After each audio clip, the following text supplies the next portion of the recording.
Welcome back to my channel Math School. In today's video, let us see examples 1, 2 and 3 from chapter 4 circles. In my previous videos, I have completed the introduction, theorems 4.1 and 4.2 and exercise 4.1 from the same chapter. If you have not watched these videos, do find the link in the description box below or click the I button above. And also do watch the other chapter videos which I have completed on my channel, such as arithmetic progression, pair of linear equations, triangles, coordinate geometry, introduction to trigonometry and some applications of trigonometry. All these chapters are very much important, so you can find the link in the description box below. And also, before we begin the video, please like, share and subscribe to my channel so that I can make more and more videos for you guys. Now quickly let us begin with example 1 from chapter 4 circles. The question says, prove that in two concentric circles the chord of the larger circle which touches the smaller circle is bisected at the point of contact. So here they have given us two concentric circles. So let us first understand what a concentric circle is. Let me draw a circle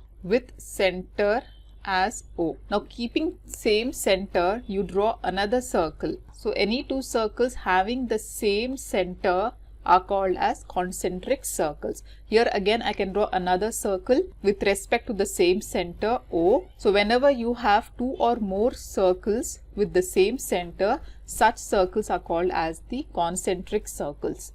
Now taking a center, let us name the center as O. Let us draw a smaller circle first with respect to this center. And then with the same center, let us draw a larger circle, naming these two circles as C1 is the smaller circle and C2 as the bigger circle.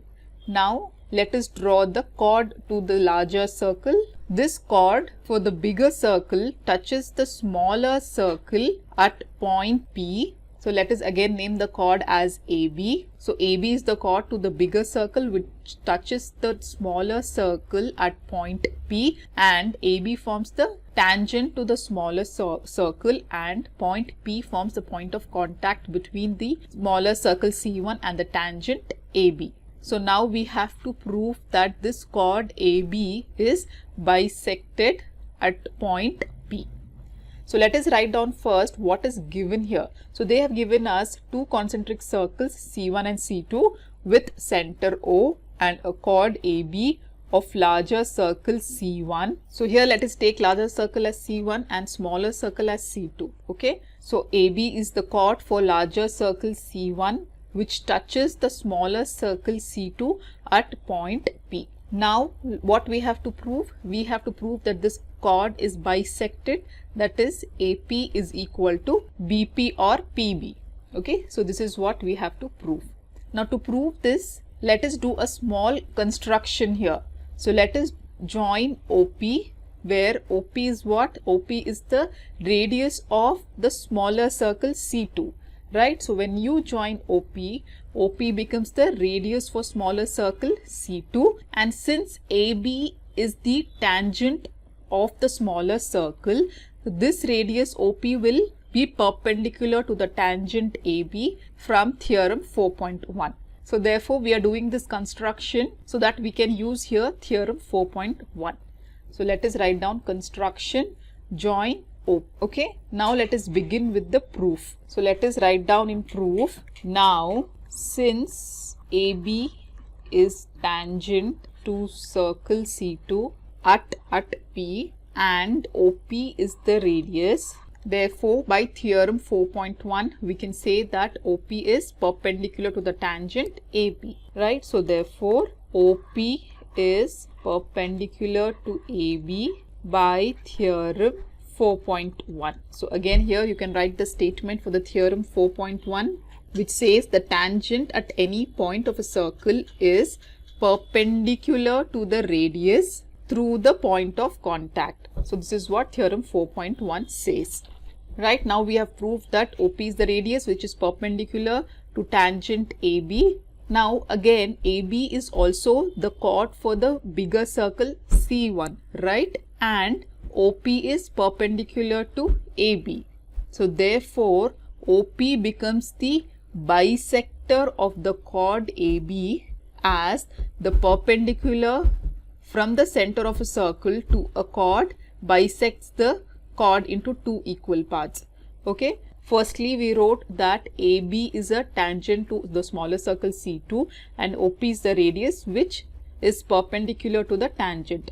Now second thing what we are taking into consideration is AB is the chord to the bigger circle C1. So you can write down now AB is chord to bigger circle C1 and OP is perpendicular to AB, right?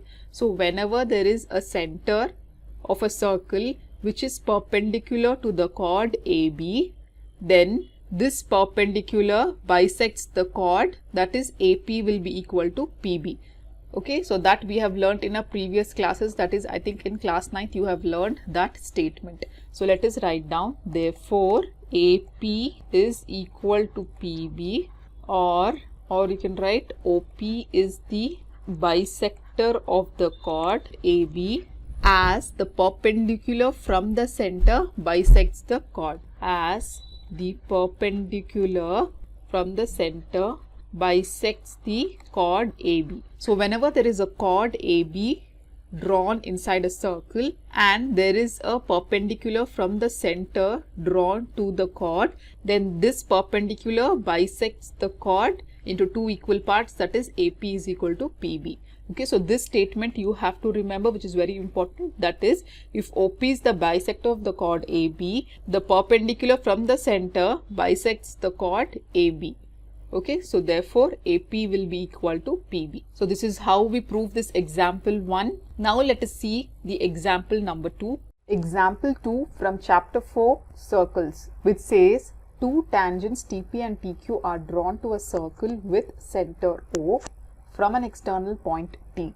Prove that angle PTQ is equal to 2 of angle OPQ. So here they have also given us the figure and we have two tangents drawn from an external point T, that is TP and TQ are the two tangents drawn to a circle with center O. And here we have to prove that angle PTQ, that is this angle, is equal to 2 times of OPQ, that is this angle.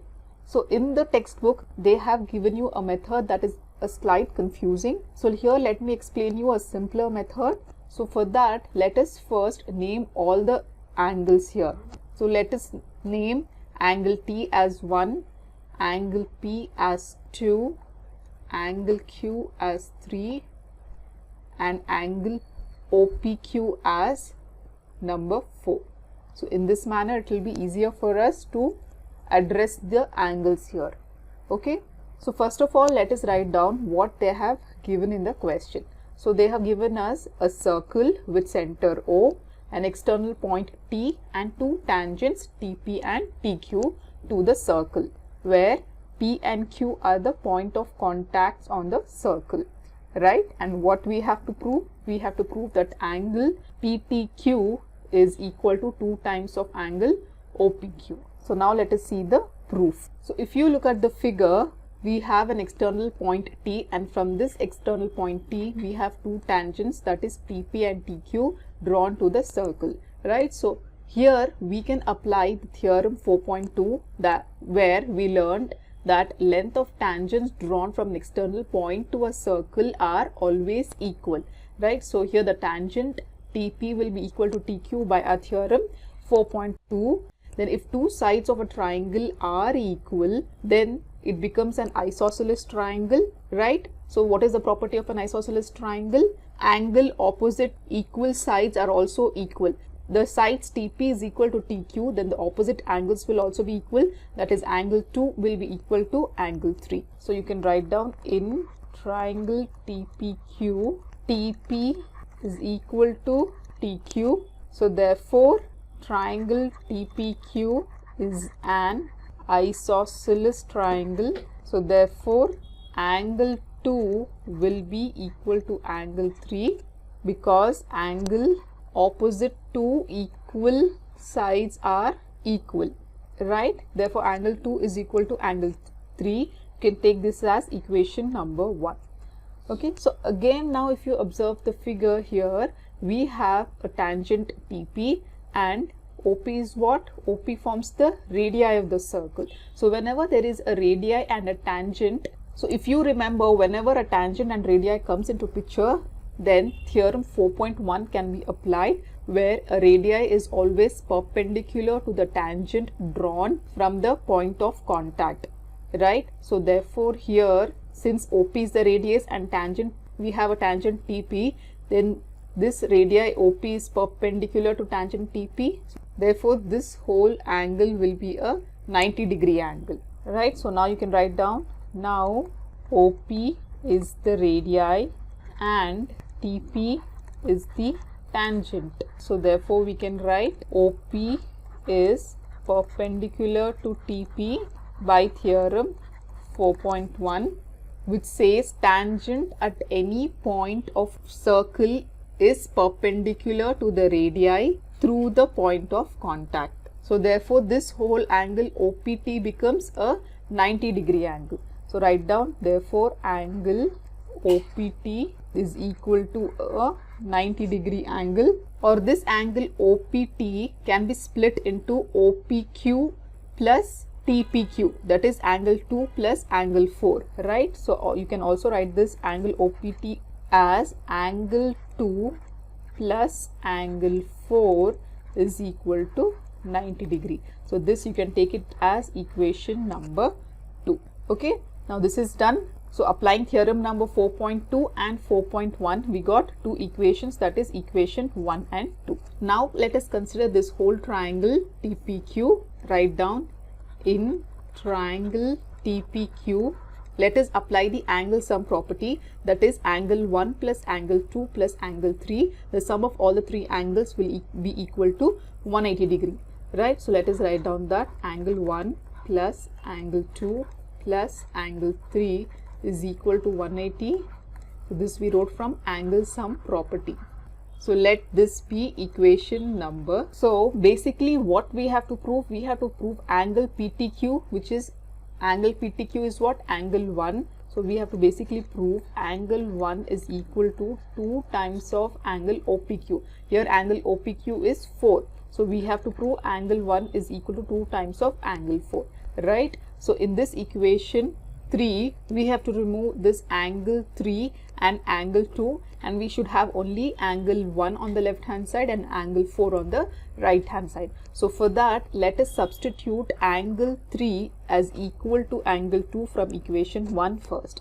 So write down, from 1 we can write angle 1 plus angle 2 plus, instead of angle 3 we will write angle 2, okay, equal to 180. So this will become angle 1 plus 2 times of angle 2 is equal to 180. Now again, if you see from equation 2, we have angle 2 plus angle 4 is equal to 90 degree. This can also be written as angle 2 as equal to 90 minus angle 4, right? So when you send this angle 4 on right hand side, we will get 90 minus angle 4. So therefore instead of angle 2 we will substitute 90 minus 4.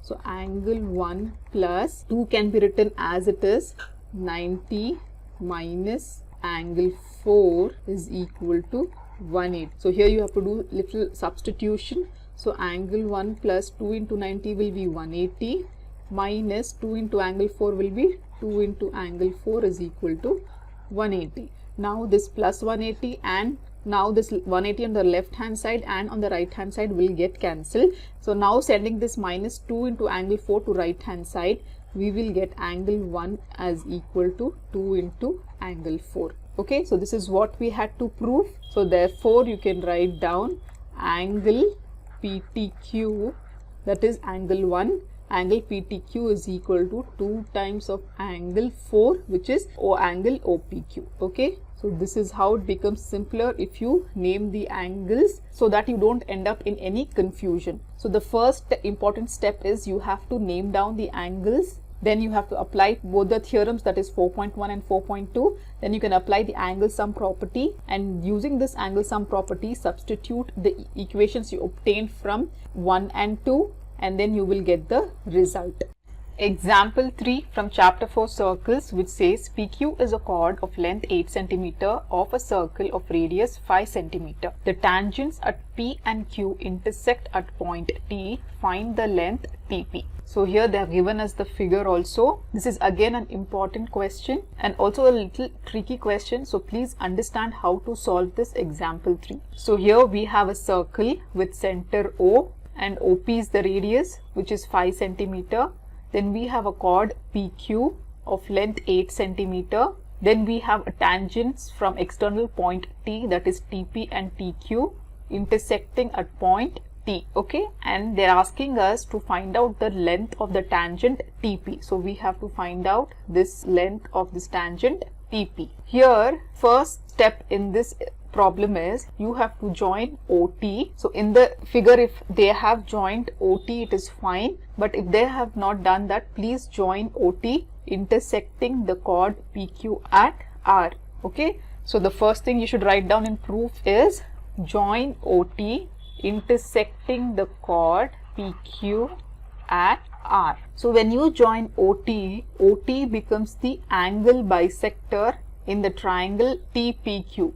Okay, in this triangle TPQ, you can see that OT is the angle bisector which divides this chord PQ in two equal parts. So this bisector is also perpendicular to the chord PQ. So here a 90-degree angle is formed. Similarly, both the sides of the chord a 90-degree angle will be formed. Okay, so that is why we are joining this center O and T. So therefore OT is the angle bisector in triangle PTQ. So therefore OT is also perpendicular to PQ, right? So since it is perpendicular, it divides the chord PQ into two equal parts. So therefore the PQ is given as 8 centimeters. So since it divides the chord in two equal parts, therefore PR will be equal to 4 centimeter and RQ will be equal to 4 centimeters. So therefore you can write PR is equal to RQ is equal to 4 centimeter. And also you can see that a right angle triangle is formed. That is, if you see ORP forms a right angled triangle where we know the two sides of the right angle, that is PR is 4 centimeters and OP is 5 centimeters. Therefore we can find out RO easily by applying the Pythagoras theorem. So write down, since OT is perpendicular to PQ, triangle ORP is a right angled triangle. So since it is right angled at ORP, the side opposite the right angle is hypotenuse. So OP is the hypotenuse, RO is the base, and PR will be our perpendicular. So therefore let us apply the Pythagoras theorem here. So by Pythagoras theorem, we can say that OP square is equal to OR square plus PR square. Okay, so OP value is 5 square equal to OR is 4 square plus RO the whole square. So therefore RO square is equal to 5 square minus 4 square, that is 25 minus 16, that is equal to 9, or RO square is equal to square root of 9, which is equal to 3 centimeter. Therefore RO is equal to 3 centimeter. So we got the value of RO as 3 centimeter by applying the Pythagoras theorem in triangle ORP. Okay, now but we have to find out the side TP.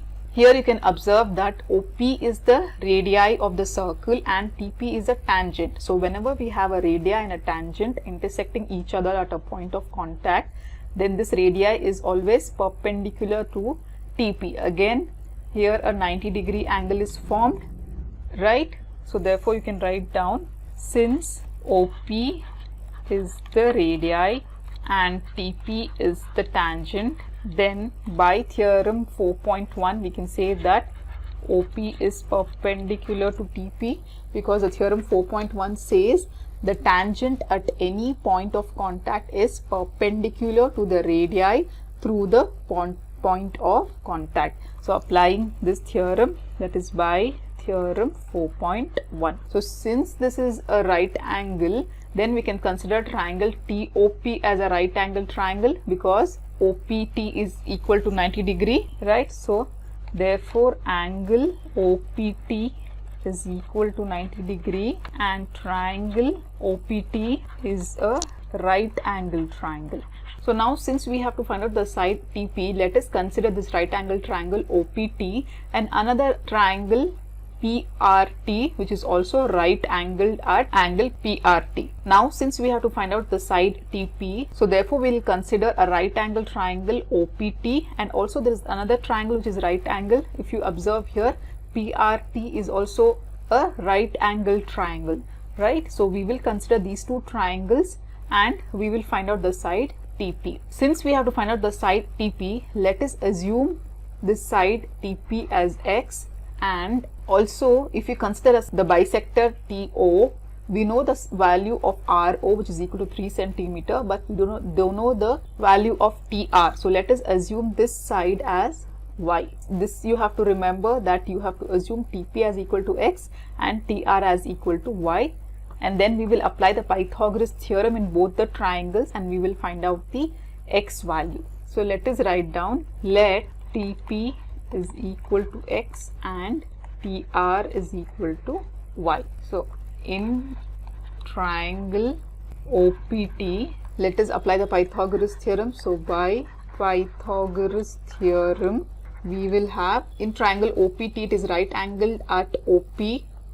Side opposite the right angle is the hypotenuse, which is TO. So hypotenuse is OT square is equal to the perpendicular is OP square plus TP square. OT is equal to TR plus RO. So TR we have assumed it to be Y and RO is 3. So we will write OT as equal to Y plus 3 the whole square, and OP is 5 centimeters, so it is 5 square, plus TP we have assumed it to be X, so let us take it as X square. So let us take this as equation number 1. Now again let us consider a triangle, right angle triangle PRT now.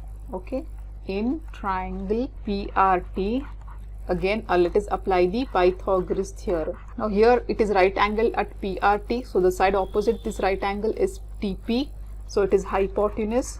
So hypotenuse square is equal to sum of the square of the other two sides, that is TR square plus PR square. So TP is X square equal to TR we have assumed it to be Y, so it will be Y square plus PR is 4 square. X square equal to Y square plus 4 square is 16. So let us take this as equation number 2. Now here we got X square value. Let us substitute this X value in equation number 1. Okay, so substitute 2 in 1, so that is Y plus 3 the whole square, which is of the form A plus B the whole square. So let us apply this identity and open the bracket, which is equal to A square plus 2AB plus B square. So applying the identity, we will get here Y square plus 3 into 2 is 6Y plus 3 square is 9 equal to 5 square will be 25 plus X square is given as Y square plus 16. Y square plus 16. So here Y square and Y square will get cancelled on both left hand side and right hand side. So we will get, or 6Y is equal to, sending this 9 to right hand side, we will get 25 plus 16 minus 9. So 6Y is equal to 32, or Y is equal to 32 by 6, cancelling 2 3 times, 2 1 times, 2 6 times. So it is Y is equal to 16 by 3. Okay, so we got the Y value, which you can substitute in the equation 2 to obtain the X value now. Okay, substitute Y equal to 16 by 3 in equation 2. That will be X square equal to 16 by 3 the whole square plus 16. Okay, so therefore X square is equal to, this will be 16 square by 3 square is 9 plus 16. Okay, we will take 16 as it is, so that we can take common outside 16 now. So if we take 16 common outside, in the first case 16 will be left, divided by 9 plus 1. So here you can take the LCM and simplify. So 16 into 16 plus 9 is 25 divided by 9 or what is 16 into 25? That will be 16 into 25 is 400 divided by 9. Now this is what the x square value. So to obtain x, we have to take the square root of 400 by 9. What is the square root of 400? We know it is 20 and square root of 9 is 3. So therefore we will get x value as equal to 20 by 3, which we had assumed earlier x to be TP, right? So therefore x is nothing but our TP, where our x value is nothing but TP. Therefore TP is equal to 20 divided by 3. We got the result. You can write 20 by 3 centimeters, right? So this is a little lengthy question, but if you go step by step, I'm sure you can answer this example 3. So do practice this problem, and if you have any further doubts, you can comment me below in the comment section. In my next video, I'll be taking up exercise 4.2 from chapter 4 circles. So till then, do like my video, subscribe to my channel, and don't forget to hit that bell button so that I can make more such videos for you guys. And also do watch the related videos of chapter 4 circles shown on the screen. Thank you.